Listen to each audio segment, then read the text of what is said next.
dunida sirdoonka caalamka waxaa jira dad sir iyo khiyaano iyo halis ku dhex nool kuwaasoo xogtooda bedesha taariikhda. Mid ka mid ah dadkaasi waa Ashraf Marwan wuxuu caan ku noqday sirdoonkiisa qarsoodiga ah iyo xiriirkiisa Masar iyo Israa'iil. xogtiisa intii lagu jiray dagaalkii 1973 waxay bedeshay qorshayaal militari halka dhimashadiisana ay weli tahay muran iyo shaki badan taasoo ka dhigaysa sheekadiisa mid xiiso leh. Baa'idin salaam saaxiibayaal, magacaygu waa Xaliimo Daawud. inta gudaha u galin warbixinteena maanta waxaan ka codsanayaa inaad subscribe ii dhahdo channelka laagtana aad ii saarto. channelkan waxaad ka helaysaa xogaha sirdoon dambiyada qarsoon ee xogaha caalamka. inoo bilaabo maanta warbixinteena. Ashraf Marwan wuxuu ku dhashay 2 Febraayo 1944 magaalada Qaahira ee dalka Masar. wuxuu ku soo koray qoys leh xiriir adag ee siyaasadeed iyo mid militari taasoo saameyn weyn ku yeelatay noloshiisa iyo doorashadiisa mustaqbalka. aabihiis wuxuu ahaa sarkaal sare oo ka tirsan guutada madaxtooyada ee ciidanka Masar kaasoo qayb ka ahaa ilaalinta madaxweynaha iyo howlgallada militari ee qaranka. tani waxay Marwan siisay fursad uu ku barto sirdoonka, amniga iyo siyaasadda sare ee Masar asagoo weli da'yar ah.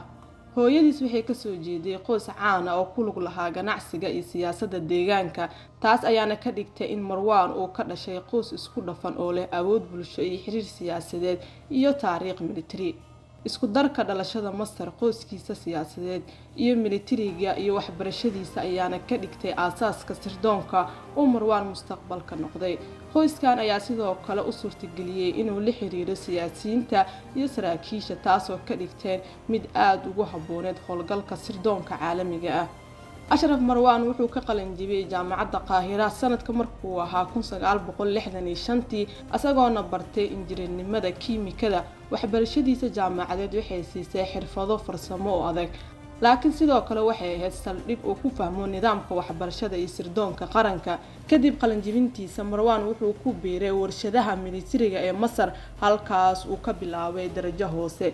shaqadiisa hore ee waxbarashada militariga waxay u suurtagelisay inuu fahmo sirdoonka gudaha, qaababka howlgallada militariga iyo sida awoodda qaranka loo maamulo. maskaxdiisa firfircoon iyo xirfadihiisa abaabulka ayaana si dhaqso ah uga dhigtay shaqsi muhiim ah oo la tixgeliyo.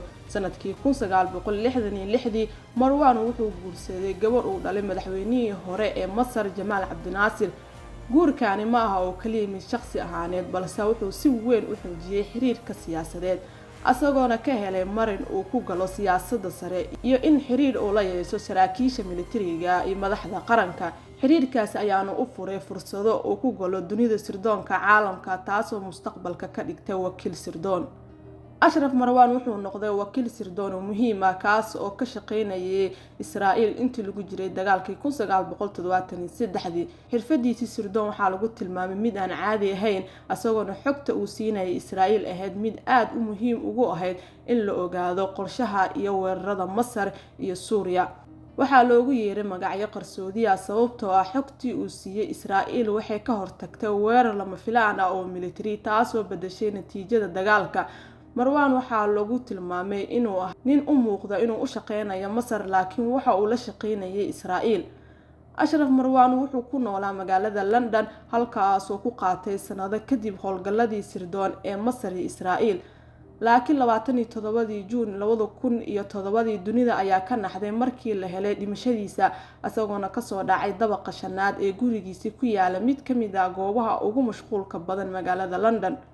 dhimashadiisa ayaa noqotay mid aan la fahmin iyadoona bartilmaameed hore oo muujinaya inaysan jirin wax caddeyn ah oo muujinaya in Ashraf iskiis isku dilay ama si toos ah loo dilay. si kastaba ahaatee muran weyn ayaana ka taagnaa sababta dhabta ah ee dhimashadiisa.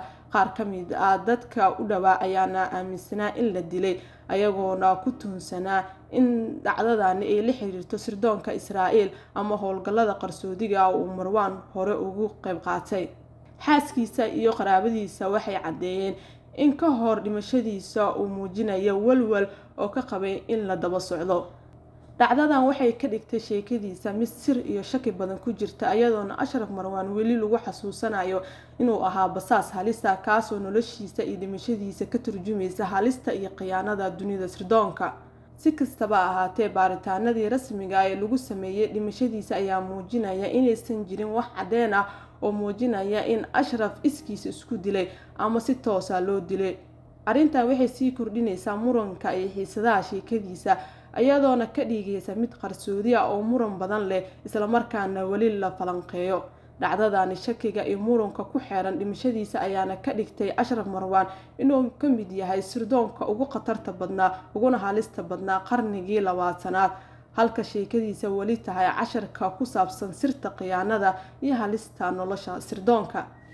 dhaqanka Marwan iyo saameyntiisa ayaa noqday kuwo lagu xasuusto. waxaa loo aqoonsaday inuu ahaa wakiil sirdoon oo muhiim ah oo ka shaqeynayay Israa'iil intii lagu jiray dagaalkii 1973.